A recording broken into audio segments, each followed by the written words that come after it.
Good morning, Coach. It's a beautiful morning here, I'll tell you that.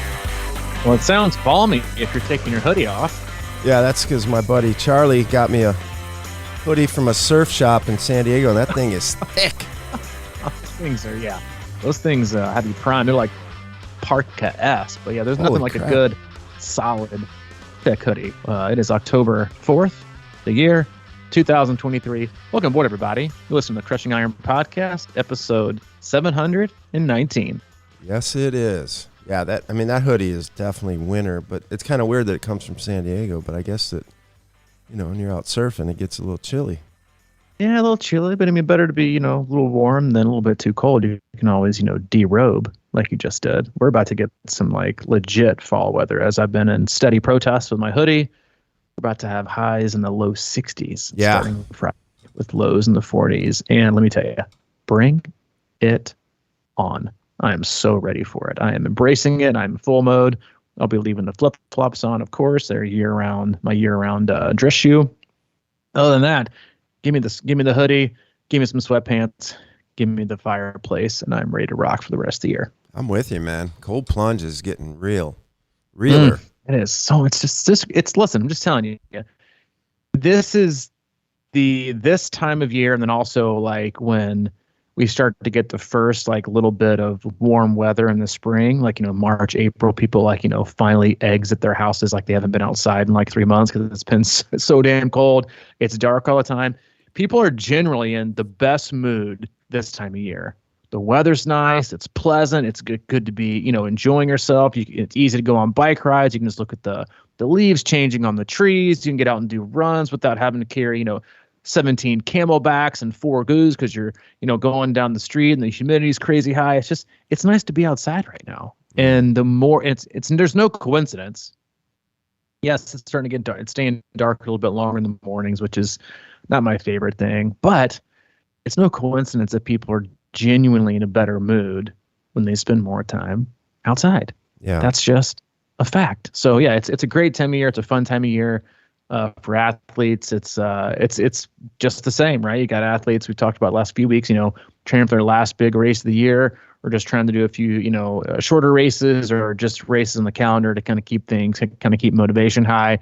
It's a lot more fun to be outside and get things done, right? Even if motivation is waning because they've been training for a long time. Then you got athletes looking at next year. It's just fun. It's a fun time to be out there getting things done, trying to increase your fitness and enjoying, what Mother Nature is providing us right now. Yeah, it's funny that you just mentioned Mother Nature, because I was just thinking to myself, nature doesn't lie. It's sort of like it kind of creates sort of a situation, a vibe for you in all the seasons, and it kind of dictates, maybe what you should be doing. And, the days are getting shorter a little bit, but maybe that's all right, It's sort of that hibernation philosophy. We have to kind of just adapt, and we have to recover. And you mentioned it right before we started that we could maybe have a topic about this, but we don't have to. But, are you gaining fitness or just getting tired? And now's a really good time to not be tired. Right now, and no, I think it is a great topic. You know what? I'm skipping the intro today too. I'm flying by the seat of my pants. I'm living on the edge. Wow. No, I think it's a great topic, and it's something that I actually thought about, because you and I always, and we talk about this a lot on the podcast, just about stress, and making sure athletes understand that you and your body and your mind have, and even your emotions, right? They have one stress bucket, and that's all you get to use for the day. And I think oftentimes, we forget that you don't have, just like we don't have separate buckets for fitness, right? Your swim fitness bucket, your run fitness bucket, your bike fitness bucket, strength training, rowing, tennis, whatever it is, they don't have their individual bucket. You just have one fitness bucket. And yes, running, cycling, swimming, they all kind of cross over. They have some crossover, right? Just like other sports do. There's some crossover. There's obviously specifics that have to be kind of honed in and really get the most out of, but things cross over, right? It's not like you can, if you ran once a week but biked 7 times a week and you go to run a 5K, your body's not going to be like, all right, we're running a 5K, disengage bike fitness, only engage the one run a week run fitness. No, it's all fitness, but this just like fitness is fitness, stress is stress. and you have one bucket of stress. And so one day you might have, a really, really hard bike workout and an easy swim, and that's your stress for the day in the training area. But then you might have a super easy day at work where things just go seamless. You don't have that many meetings, but being cut out early. You ate real well. You slept well. Life is low stress. Your kids don't have a lot going on, and you can crush the workout, right? Because you had a lot of stress points not being usually absorbed by day-to-day life. Then you got the next day where you've got an easy 45-minute run scheduled, and that is it. But you got shit sleep. You can't turn your head off. Maybe anxiety is a little bit high. You got 3 meetings in the books. You got to run, Sally Mae over to lacrosse. And then 30 minutes later, you got to run, Timmy T over to T-ball. And you're barely making things. You probably didn't eat a lot. And you're trying to be friend. And you're like, I'm shelled. And I haven't even run yet. And then you go to run and you got no energy and things go poorly. But so if you look at that and you remove life and you remove stress and you remove professional, personal, relationship responsibilities, everything else, even just like, and that's just like on a, in my opinion, a very small global scale, when you're not even thinking about, all the things where your mind can wander when you think about life and the status of the world and everything else. That's just like the immediate stuff. Well, if you remove all that and you just look on paper, and you see the day before you get a hard, an easy swim and a hard bike, and the next day you get a 40. You're like, dude, that previous day was probably really, really hard, but it wasn't, because stress was low and you still probably came in under your usual allowance for stress. Versus the next day, you came in, you probably overused, right, in the stress area, and obviously you can use running, and you and I both always encourage, doing something very easy to remove stress. But let's say on that stressful day, you had a really, really, really, hard workout scheduled. Well, what you're going to do is you're going to dig a hole. And that's how people get sick. That's how people get injured. People get burnt out. It just leads to creating more and more stress and less resilience, right? And that's one of the things that I think that's a great topic for us today. And I even was kind of thinking about this earlier this week with the athlete that just raced, that I work with at a 70.3. That had just an incredible performance on basically half the volume we've done in the past, and it was all easy. And there were a few outlying circumstances, but long story short, this athlete did like Placid in July, had raced earlier in the year, and then after that, our goal became, let's just focus on the 70.3 was on the books, but it was kind of let's just kind of see what happens. We're not going to make it the goal. We're going to reduce intensity almost down to the minimum. And when I say down to the minimum, I mean the only intensity we did for 6 to 7 weeks was big gear work. And that was once a week. That's it. 4 rides a week. All were easy except for one that was big gear work. And that was just going to keep tension in the legs and kind of build, continuing on the muscular endurance side, but also to keep heart rate lower. This athlete was also focusing on trying to lose a little bit of weight, which is obviously can be of a huge benefit when it comes to any kind of racing. And all runs were super easy, all swims were super easy, and you're thinking, how in the world is this going to translate? And we just kind of made the decision together, like, all right, well, let's just see where we end up. Because I even had asked him like a week before, I'm like, are you still thinking about doing this 70.3? And he was like, yeah, still doing it, just gonna see what happens. I'm like, all right, let's see what happens. Blows it out of the water, goes sub 5 for the first time, runs a 144 off the bike with the long run the last 8 weeks of less than 45 minutes, and wins his age group. And so when you look at that, and also kind of like thinking through like the guy's stress level outside of life and the demands of training, what we think the demands of training are, there's always room to explore with less. Always room to explore with less. But the problem with that is that it goes against the grain of everything that gets shoved down your throat when you follow professional athletes, or when you read books, or when you follow a training plan that has you doing these, 8 race day simulations and 25-mile runs and 3-hour runs and 17 centuries. It goes against your lack of confidence. It goes against the, I call it conventional, but it's not, but conventional training. People are afraid to go there. And then I heard this quote 2 days ago when I was listening to an interview with a really, really great coach that I respect. and they were talking about monitoring an athlete, a world champion athlete, and they said, I always ask, are we gaining fitness or are we gaining tiredness? And I was like, I love the simplicity of that phrase. And it's probably a question we should always ask ourselves before we even start a session, before we even lock into an interval is, am I about to gain fitness or am I about to gain tiredness?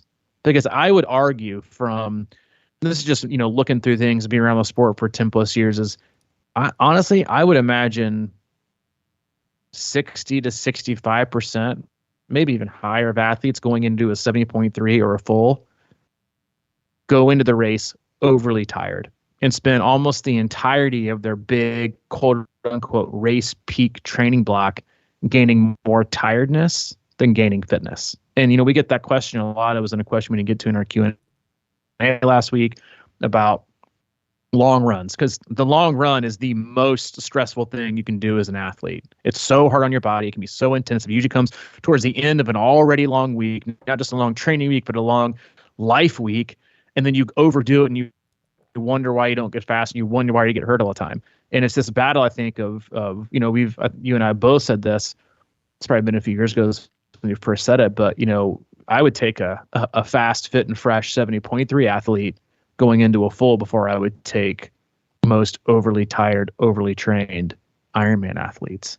And so I think it's just a great topic this time of year when you don't have, most athletes don't have to be so keen on hitting every session. There needs to be some flexibility, but stress is always high, and you need to deal with it, right, in a healthy, manageable way. But what you don't want to do is accumulate tiredness, which has a negative effect. Instead of using training for good, you're using it for bad, because it's just making life more stressful, right? Because you're creating more stress. So I think there's always room and always a great time for us to talk about removing stress, talking about, are you gaining tiredness? Are you gaining fitness? Especially in this time of year where there's so many opportunities to gain fitness. Most importantly, instead of gaining fitness, focus on staying fresh and fit. Those are two definitely different things, because athletes right now are trying to focus solely on, I'm going to crush next year, so give me 15 hours, or they're doing 0 hours because they're so done. You got to be malleable and try to find a happy medium, fresh, fit, enjoying things, and not getting overtired. Yeah.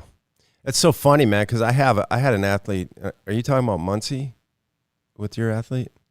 No, different okay. Athlete, different race. Okay, because I had a similar situation where I'm a guy I'm working with is training for a marathon, and I don't want to say he wasn't doing it, but it was like mostly focused on the marathon, and he was going into Muncie and not doing a ton of biking or really swimming, and he ended up going out and just absolutely crushing it with his PR too. And I was in the same boat. I was kind of like, "You still gonna race this a few weeks ago?" He goes, "Oh yeah, I'm ready. I want to go after it." And I'm like, "Okay, let's see what happens." And he had a great race. And while he was doing a lot of running, I think we were pretty balanced, and he was kind of watching out for his tired quotient. And he was in a pretty good spot, and he absolutely went out and had an awesome bike and a really good race. So there's a lot to that, man. And I just think, man, when you're looking at stress, for me, it's so interesting to think about, because I like to look at it like, like I just finished my race. So my big race of the year, and it's so easy for me to just get locked into that, what just happened. And I like to say, it's kind of like wallowing in the past a little bit, and to me, that puts a weight on us. I don't want to say a conscious stress level or something like that, but I think it's in there. And I think we all have a tendency to, especially if it's for some reason a little disappointing, or your season was disappointing, but man, there is so much power in just taking it and letting it go, because it just, depression is basically hanging out in the past. And I think that sort of thing gets into a lot of our heads. It's maybe low key or whatever, but it's still a weight and it's still heavy. And in order to get past that, or I guess not in order, but like to let that go and get past that and just be like, okay, here we are today, and trying to approach things. It's sort of like transcend and include. It's something that happened. You can learn from it, but not to let it, kind of be you. And as you come into this time of year, like we were talking about with the weather and the time, and man, what a great time to remember. Like I always used to talk about how I'd struggle with when I was a kid. I would just love riding my bike. And then at some point, you know, maybe a couple years into training or whatever, it became, oh, I got to get on my bike. And like that little distinction is such a game changer. Like if you just, I mean, if you get on the bike with the desire to go ride and just have fun with it, I mean, what's wrong with that? You know, does it have to be like some massive structure and like go blast it out in TT all the time? Or you just want to kind of ride your bike and get better. And like, I just think that you become a better athlete, a stronger athlete when you're doing things from a perspective of wanting to enjoy them. So for me, that's what this time of year is all about. And it's kind of that just, talk about recharging the batteries or whatever you want to call it. But not only that, I think it sets a tone. I mean, and there's no reason, I mean, think about it, if you could just set a tone for the whole year rather than be like dreading the next big week or whatever, but going into it with a perspective that you're really enjoying it again. And I think you can do that right now. And I don't know, for me, it's like such a big, you know, as a coach, I'll see it all the time, you know, like your bad day at work, this and that, you know, that's just all part of life. And I think that when you kind of watch a lot of maybe like YouTube videos about how to crush Ironman or whatever, you're not watching reality a lot of times. And we have to find our sweet spot within this training program. And there's a lot to be said for doing that right now. And because stress is legit and it comes in so many forms. And I think, as I mentioned, I feel like it comes in a lot of subconscious forms. And, you know, it's whether it's a bad season or a bad race or whatever, even day to day, you know, like you talked about it a couple weeks ago, I think, how you were just had a worse workout and then like felt like you weren't healthy or sick. You were kind of coming down with something. And then like 2 days later, you had one of your best. So Yep. it's sort of like, how do you kind of keep that mindset? You know, it's sort of like, I always say live in the moment, but there's also like that concept of getting stuck in the moment. And that can't be good either, you know, especially if it's like a loop. Here we go again. How are you going to find it? What are you going to do to find it? And there's nothing more powerful to me than enjoying tomorrow, or looking forward to tomorrow, I should say. And in a way, do things in a way that you're going to like them right now. I'm always telling athletes, like, if this feels like too much, don't do it all. If this feels like too little, and you feel like doing a little more, go for it. But just have fun with it right now. Man, you nailed on like a ton of things I've been thinking about this last week, and a couple of conversations I've had, and even we do this all the time, but like even like an email I'm in the middle of drafting to send out to the whole team. Mm-hmm. And it's, you know, I was reading through Training Peaks this morning, and an athlete that I work with that's been for 4 or 5 years, and they crave structure. I mean, crave it.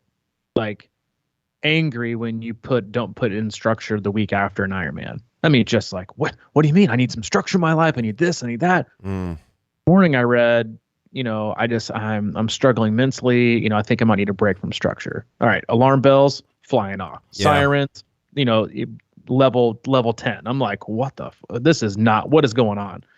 Send a text message. Talk to me. What's going on? Because something ain't right. Not that something ain't right, but there's a global life stress here that I don't know about, because this isn't the training you. So I need to know a little bit more about the life you, because they're one and the same.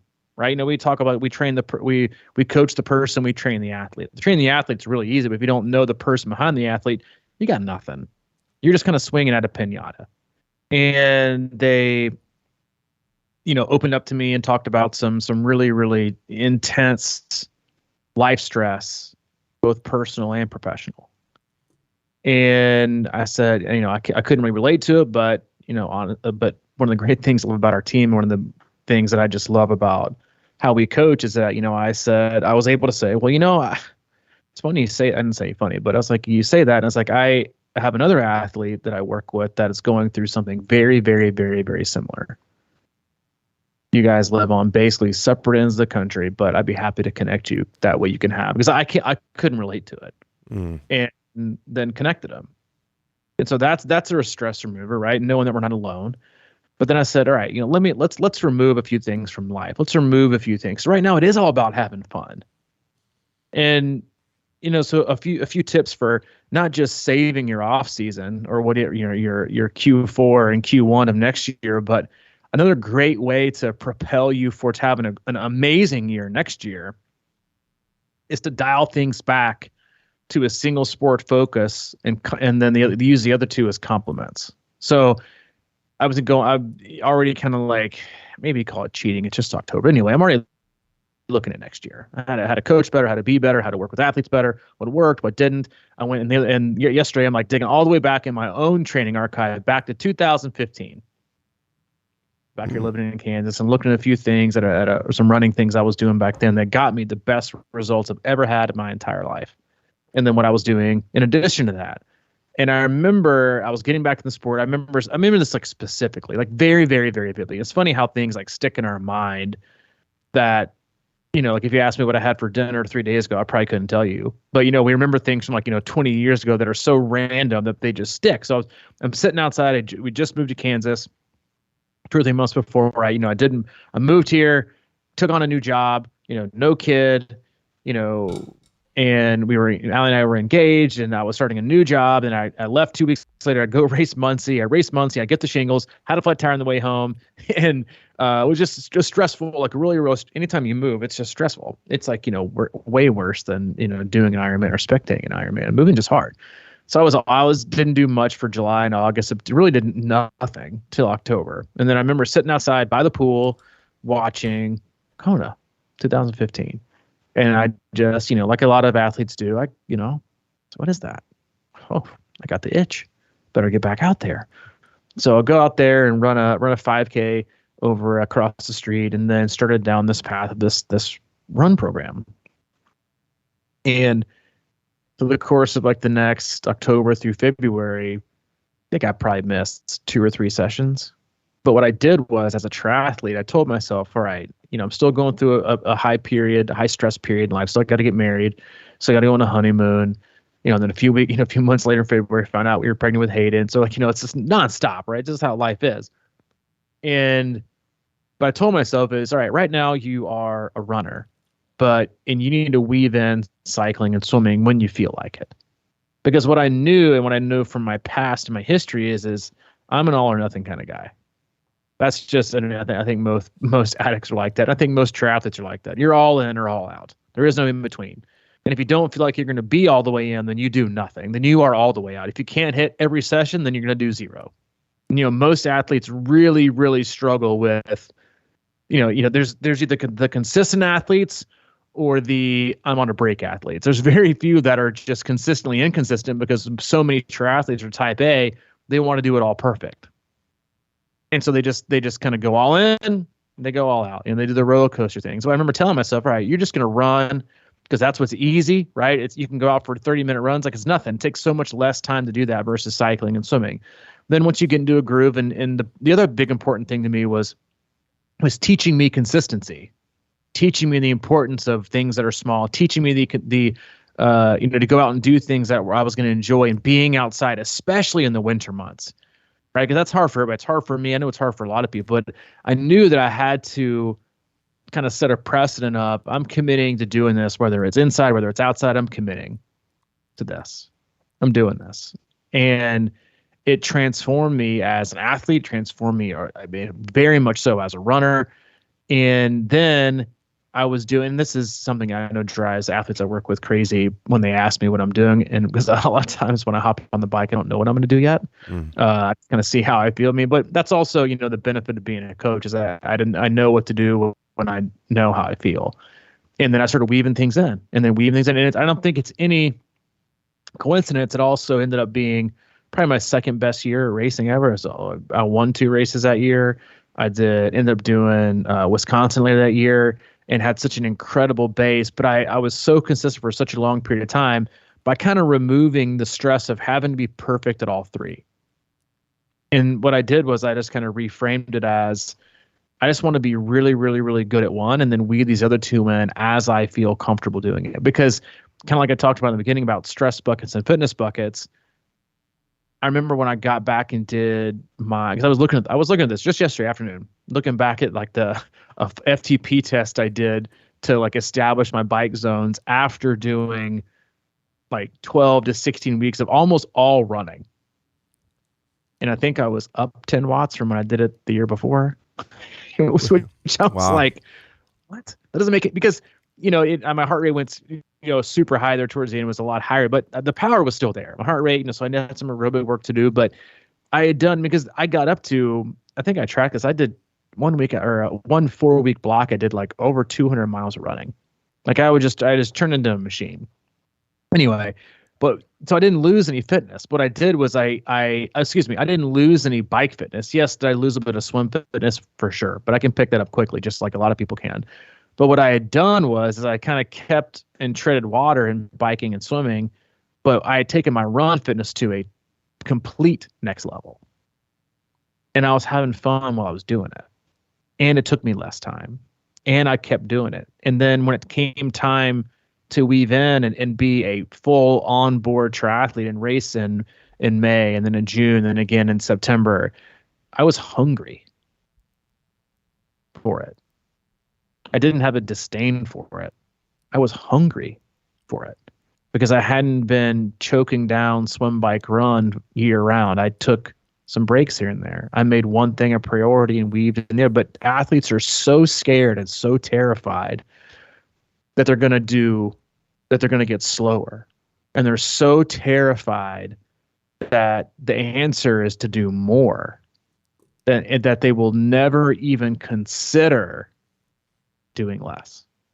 So instead of moving the needle back, dialing the stress back, right, they move it further forward and create more stress and become more tired. And these are the same athletes that year after year either stay the same or get slower or stay injured. Because then they get behind the 8 ball. Then it's to do more because they got to play catch up. Right? We got to do more. I got to do more. If I want to get faster, I got to do more. I got to do more intensity. Most of you, not all, but a lot of athletes, especially in long course racing, the answer is you're doing too much. Oh, but I read about the Norwegians and they do 35 hours a week. And I read about, right. This and they do this and they do this. And it's just so funny, like the trends that people go through and then fall by the wayside, how many people burn out from it, and that's a fact, like there are even a lot of programs out there that I call make them or break them.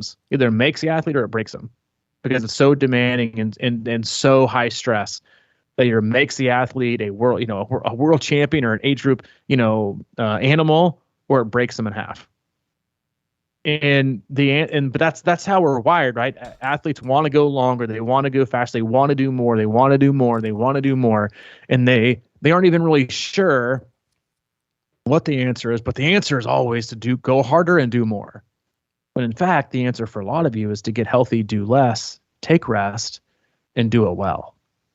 And it is such it's flies in the face of what's promoted out there, what people read or what people listen to on podcasts or whatever. And then you see people's results and the amount of training that goes in to get them a time. And sometimes you should sit back and say, like this, one of the athletes I was talking about earlier, when we first started working together, this is 5 years ago, we connected after an Ironman race, and they sent me like their training and how much they were doing and then their results. And one of the first things I said is you got no business running a 4-hour plus marathon in a full. You got no business. Their open races were way too fast. And they just ran a 3:30 and change by doing less, because overtired is overrated, and it's not a badge of honor. It's not a yes. So you're going to be tired when you train, for sure, 100%. You're going to be tired some, but should you be exhausted all the time? No, but most athletes carry that as a badge of honor in marathon training and full distance 70.32. I'm just exhausted, right? I can't do it. I can barely move my legs. My legs are so what? Then you're doing a lot of things wrong. And you're not gaining fitness. You're overtraining. Well, yeah, you're not just overtraining, but you're also under recovering, which is what leads to burnout, injuries, and your fitness is going to regress. There's so many examples of ways to reduce volume and maximize the right level of intensity and doing it correctly to get you, again, not just having better times, but also enjoying things more. Because when you're enjoying things more and the volume and the intensity is right, then guess what? Life's also more fun. You don't come home a grumpy person because you didn't get enough sleep, because you got to wake up and swim 9,000 yards. And after work, you got to do a bike run, Dave Scott brick, the most worthless busy work thing you can give somebody on the planet. Then you come home and you're just exhausted. So you're not getting fitter, but you're also a terrible spouse and probably a terrible friend or a terrible parent or a terrible, daughter or son, because you're stressed to the max.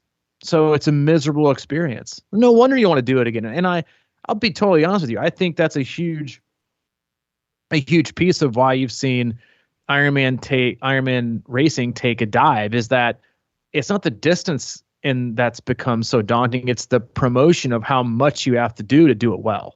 100%, dude. And it drives me nuts. And listen, I'm not the greatest coach on the planet. I'm just not. I'm pretty damn good, but I'm not the greatest. And there are a lot of athletes there who know exactly what they're doing, or a lot of coaches in that crush it and do the same type of thing. But the sport is because we've become addicted to more and more and more and more and more. And that's not the answer. Like my job as a coach, like when I look at how to make things better, it's not how do I get athlete B to go from 12 hours to 18 hours, because we all do this as a hobby. Right? If you had 18 hours, you'd probably already be using it. And even if you had 18 hours, doesn't mean you got to use them. It's how do we get more out of the 12 hours, or can we get even more fitness out of 10? And you're like, well, how is that even possible? Well, if 12 hours, just because you're getting 12 doesn't mean that's still not too much. So what if instead of getting 12 hours and, not in only 7 or 6, 6 or 7 of those are real quality because you're tired for the rest of them. Well, what if we can reduce and not be over by 2 hours, but instead do 9 to 10 hours and they're all good quality and you always perfectly recover? Then you are going to get fitness. And, people just obsess about how many hours and mileage and how many of this, how many of that. And, and I told this to an athlete that, I'm close with, and looking at their training from, this is about a year or two ago, and they're heading to Kona, and I would have to imagine they're going to be close to probably winning their age group, and was talking to them about their training. And I said, I see you doing 30 hours. I get it, but you're really only training for 16 or 17. The rest of it, you're just exercising because you're doing way too much volume. Way too much. You're just tired. There's no points in training exhausted. You're just making yourself worse, and you could be better off using that time to sleep more, take a nap, feel right, de-stress, right? Do whatever it is you need to meditate, yoga, whatever it is, de-stress, promote recovery. You hear me that? Promote recovery. Don't stay stressed and stay tired, which, if we're being honest, is the probably number one symptom of all Americans. 100%. Too tired, too stressed. And I'm telling you, it not only solves, reducing stress and becoming less tired, it won't just make you a better athlete. It'll make you a healthier person. Which is what we want. And, man, you said a lot of things there that are unbelievable.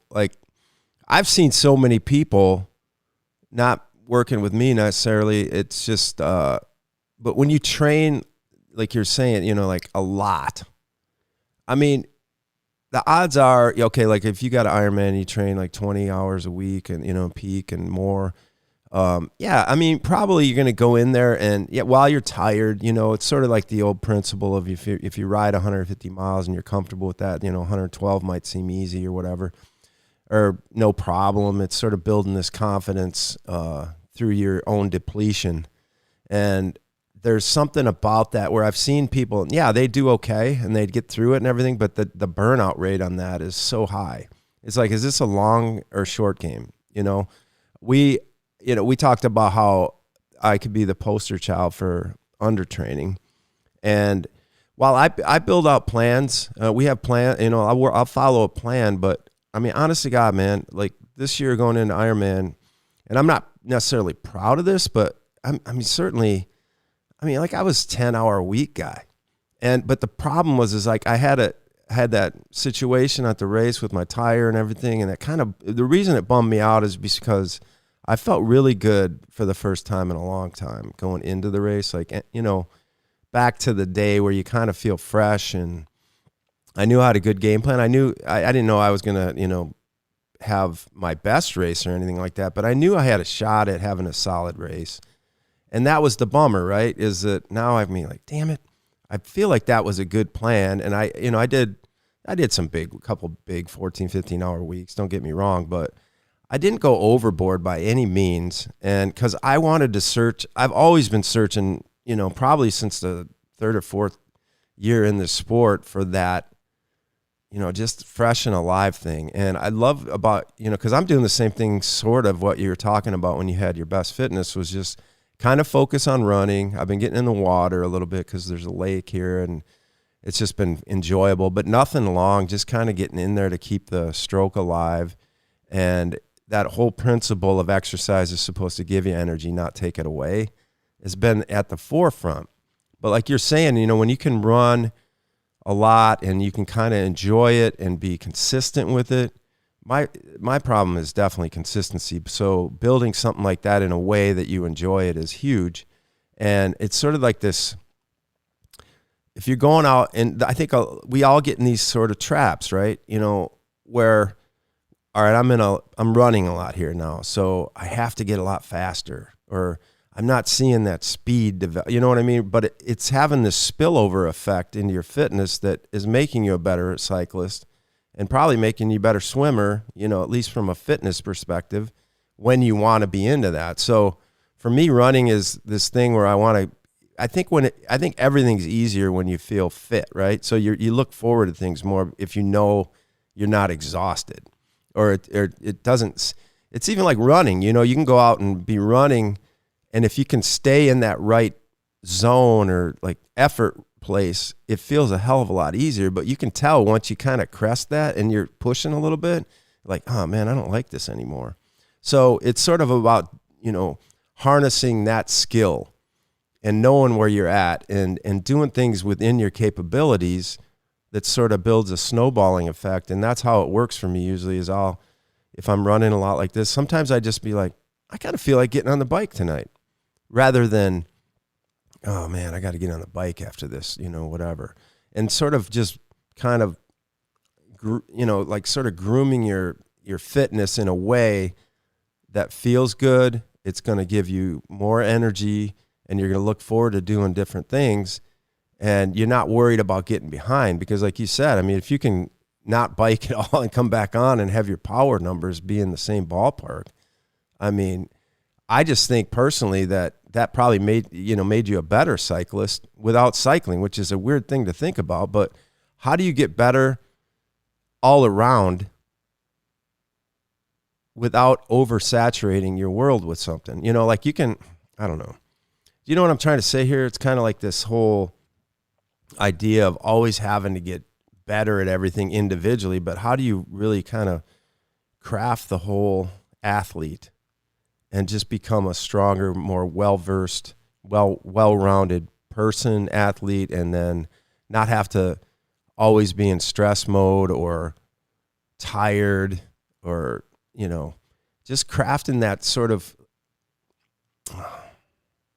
and I get kind of stuck in these kind of strange places with my brain sometimes. It's sort of like I just feel what you're saying, and no, I just know don't what you think it's mean. always Like, black and white, No, I mean, listen, very few things in life are black and white. Right. But because everybody has their own version and then everybody has their own gray. So, which is again another huge issue in the world today. But, I think one of the most underrated aspects of end of year, beginning of next year training that athletes can do is all from the chin up.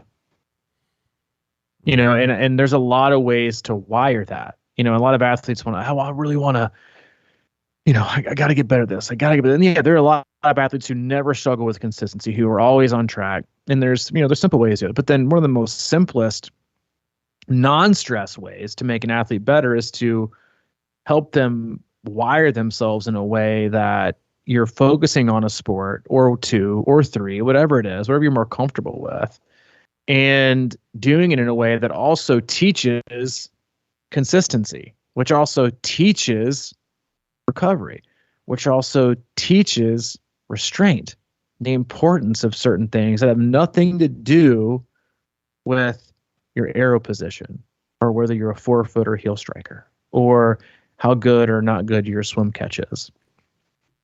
A lot of the stuff is stuff you can teach by showing athletes that committing to, like one of our very first podcasts, and this is like part of the like programming and the run stuff, is that you're I'll add in like a few days of 20-minute runs. It's like, what's the point? Right. Yeah. Like I'm trying to do this, I'm trying to do that. What's the point of 20 minutes? Like it's just I don't have time for that. Well, if you don't have time for 20, you're not going to have time for 40. But 40 sounds good. Wait a minute, you told me you didn't have time for 20. yeah, but I can do 40. Bullshit, you can. You just told me right now you can't do 20 because the premise is, and the point is that if you can make time for 20 and then next week it's 22 or 23, and the next week it's 25, 26, because even if you add 3 runs a week at 20, that's 4 hours of running added a month, which is more running than most people do in a week. But then all of a sudden, as I was looking back at this program that I was working on and did, I started off at I think a long run of like 1 hour, some recovery, easy runs of like 20 minutes, 11 or 40. And that was in October. And then I looked at the weeks that I built up to in February and March, and that was like a 60-mile week. And my quote unquote recovery runs that I started out doing 20, well, they were at an hour. And you think about how going from one thing to another and how much you can build, and because again, I became the best run I've ever been during that period, without question. I did a 5:56 paced 5K. I mean, I was in the best shape I've ever been in. That was the year I did the Tom King. You and I grabbed coffee afterwards. We came up from Kansas. I ran a 120 something that year. But the point was, it didn't just teach me, become a better runner. It taught me that everything mattered, but that you also had to do it slowly. There's specific rules on increasing volume that most athletes will bat their eyes out because it seems like too little.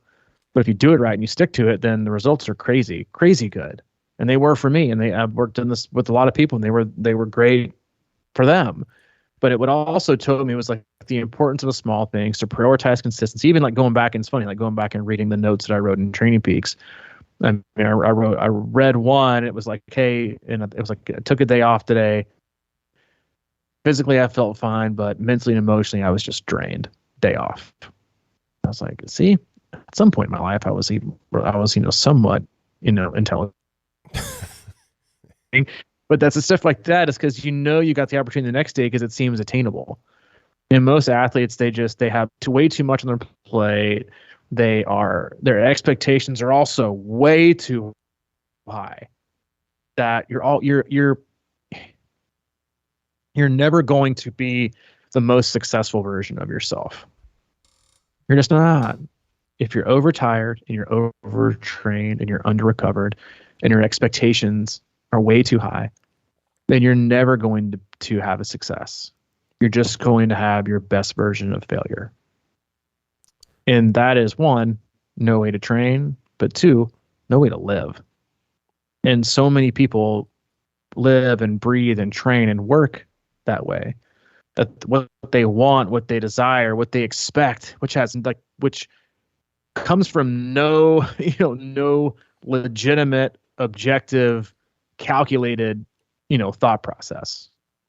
They just expect it. I just want this. That don't mean shit. Just because you want it. Are you willing to do the work to get it? Like I told an athlete the other day, they have a big goal for next year, and they just said, I can't fathom getting to that point. I just can't do it. And I said, big goals always seem impossible until you do the work to achieve them. Because it's all work driven. You have to shed the expectation and commit to doing the work, which is why a lot of people think what we do as endurance athletes is impossible. It's not because they can't do it. It's because they refuse to commit to doing the work to do it. Because you can't just buy it off the shelf. It comes from hard work. Yeah. And you don't sign up for that. You have to do that every day. And, and so again, like when you look at athletes who are chasing this and chasing that, if you're chasing something, you're out of control. You're 100% out of control. And that's when bad things happen. That's when mistakes happen. That's when you overtrain. It's when you push too much. I had a tennis match on Monday night, and it was we're in the semifinals of the league. And the first 4 games, I was pressing. I was a little bit amped up. I was trying to be in a hurry. I was pressing, had expectations, and I played like absolute dog crap the first 4 games. We were down 1-3 in the first. Told myself, just slow everything down. Just slow it all down and have fun. We won 6-3, 6-1. We only lost 1 more game the rest of the time. It wasn't all because of me. My partner played awesome. But it's just that when you get in a hurry and you have an expectation, you usually operate out of control. Things don't come naturally and easily because you're so tense and you try to be so focused, but you're not. You're out of control. Because control should be something that actually is calm and consistent, not forced. And then going back to training, that's what so many athletes do with their training is they try to overcompensate and reach an expectation that is in direct conflict with also their lack of self-confidence. Yeah. And that is a giant recipe for disaster, which is, again, why you see so many athletes struggle in training and continue to see, diminishing returns on their effort and in their racing. Yeah. I mean, that's one of the reasons I always say, especially for Ironman, is like, I always tell people to go out slow, right? And really what's hidden in there is just, what I mean is just be relaxed and not press. And like you're saying, because it's really hard to recognize progress sometimes. I mean, you're just saying you're digging back, way back in the archives and kind of looking at things, and it's easier to sort of go, oh, wait a minute, look at this progression. But maybe when you're in it, it's not so, obvious, because you're just slowly in the process and you're getting a little bit better each day, but you're just feeling similar. You know what I mean? Like, so it's very difficult to see the big picture when you're in the whole thing. And, it's like I go out, usually one of my things is run the same route here. And I remember I've been doing it pretty consistently for a few weeks now. And I went out the other day and I go, today, I don't feel it. I'm just going to go really easy. And it ended up being my fastest on record. And I was like, what is this? Because I think there's so much to be said for not, it's Bukowski again. Don't try, don't try so hard to do it. Just relax. I mean, so much of endurance sports is to be able to let go and flow and just be with your breath or whatever and just kind of cruise it along. I mean, rather than press. I mean, what the very nature of it is an Ironman race. Like, I think when we hear race, it means like it's still that thing that we think about when we were kids, when it was like, doing whatever, some kind of playground race where you're just going all out. But you have to understand that you can go faster and overall by just being relaxed and taking it easy. And normally if you go out easy and just let your body dictate what's going on, you end up going faster without even thinking about it. And I think that is at the core of how to be a better racer rather than trying all the time. Because the minute you start kind of cranking your brain into like, I got to get into this and start moving. I mean, especially in long course, it can be detrimental. But if you can just flow, and sometimes so many people like talk to me all the time about it. I wasn't even trying today, and especially swim a lot of times. It's like my warm up and my first 5, I was just like not even trying to swim, but look I can't believe how fast I was or whatever. So I don't know, the whole idea of just sort of trusting the process and kind of being aware of what's going on and notice the wins along the way and recognize that things are getting better. And that, I think, sort of trains a patient approach to things, which creates consistency and makes you much better off in the long run, because it is all about the long run, not only next year, but the next 10 years. Just not too long of a long run, right? Yeah, exactly. That's good. Yeah, it's like that long run. You know, how many times I've done this where I've had a really long run. I'm like, damn, that's good. And then I try to get like an extra, I'm like, I'm going to go an extra 2 miles. And that extra 2 miles is what does me in. Yep. I mean, what's the point? I had that thought this morning. My run on schedule was 40 minutes. Had a great run. I thought I had a good route picked out, but I was a little bit behind. So I had about 2 minutes left. I'm on my street, which is like a slight uphill, and I already had a really, really good run. And, you know, I think every athlete goes through this thought process. And I probably had 2 minutes left of running to get to my doorstep. And I hit 40 minutes. That was done. Technically done. Mission accomplished. But the thoughts that go through your head, I think every athlete is like, all right, well, I got 2 more minutes. I get a little bit more mileage. Oh, yeah. And I can get 2 more minutes. That's 2 more minutes this week. And then I told myself, I was like, 2 more minutes is nothing. And if it's going to make me because I was like, right, I feel good. It is uphill, but whatever. It's okay to feel good. Yeah, I was like, I feel good. I was like, and so I just stopped my watch and walked. I mean, it took me 5 minutes, but I felt good. It was enough. To me, it was enough. I planned it to be enough. I wasn't going to make tomorrow better by doing 2 minutes more. If anything, I was going to make tomorrow worse by doing too much. And again, that's just if you hear anything, from what we've said today, it's that, is that being fresh and fit and excited and happy and energized, that's so underrated. It's like but most of us, especially when life is, hard, is you're overtired, overtrained, overstressed, and it just leads to poor performance. And you put a lot of work into this, and you want to get the best return. Stop investing, $200 on your training and getting $2.25 back when you race. Instead, be intelligent when you train. Put in $200 when it's time to race. See your returns over 1,000. It's an easy way to look at it. It's easy math. And you do it by just not making stupid decisions. I met with, and we'll cap it here, but met with my financial advisor the other day, and he was like, "Yeah, it's just so funny. Like when you meet with your financial advisor 1 month and you delay it 30 days, everything looks different. Mm-hmm. The market's different, everything's different. It's just depending on timing. Just like just don't do anything. Just be consistent and, put away when you can and don't be impulsive, and you'll be fine in the long run." But so much which makes really drastic moves like putting it all in or taking it all out. And like, just be consistent, be smart in the return. Like then we have a guy send us a spreadsheet a few months ago of like, I'm pretty sure you're on that. He was like, of all like the best 10 days in the market in the last 10 years and the worst 10 days and like what you would have done or made if you had, acted on both those days. And they all paled in comparison or were like huge failures compared to just like, doing this slow, steady burn, which is what we've done for now 719 podcasts. Pretty much, yeah. That's all I got for today. I don't want to get overtired.